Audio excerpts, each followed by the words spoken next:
ಇವಾಗಿನ parents problem ಏನಂತ ಅಂದ್ರೆ ನಾವು ಓದ್ಬೇಕಿದ್ರೆ ನಮ್ಗೆ ತುಂಬಾ ಕಷ್ಟ ಇತ್ತು.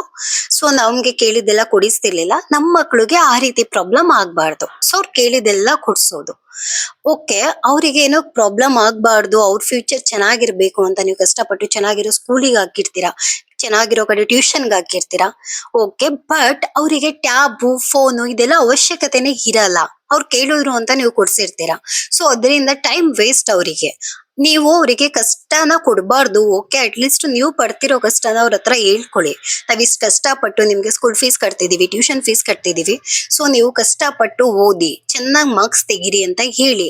ಅದನ್ನ ಬಿಟ್ಟು ನಾವು ಕಷ್ಟನೇ ಕೊಡಲ್ಲ ನಮ್ಮ ಮಕ್ಳಿಗೆ ಅಂತ ಹೋದ್ರೆ ಅವ್ರಿಗೆ ಎಲ್ಲ ಈಸಿಯಾಗಿ ಸಿಗ್ತಾ ಹೋಗ್ತಾ ಇದೆ. ಈಗಿನ ಜನರೇಷನ್ ಮಕ್ಳಿಗೆ ಈಸಿಯಾಗಿ ಸಿಗ್ತಿರೋದ್ರಿಂದ ಅವ್ರಿಗೆ ಅದ್ರ ವಸ್ತುದು ವ್ಯಾಲ್ಯೂನೇ ಗೊತ್ತಾಗ್ತಾ ಇಲ್ಲ.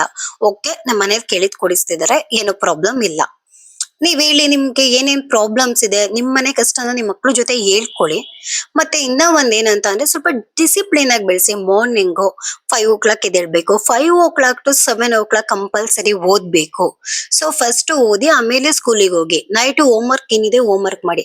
ಸೊ ಹಂಗಂತ ಅಂದ ತಕ್ಷಣ ಅವ್ರು ಆಟ ಆಡೋದೇ ಬೇಡ ಅಂತಾರೆ. ಆಕ್ಚುಲಿ ಮಕ್ಕಳು ಆಟ ಆಡೋದ್ರಿಂದ ಅವ್ರಿಗೆ ಮೈಂಡ್ ಫ್ರೀ ಆಗುತ್ತೆ.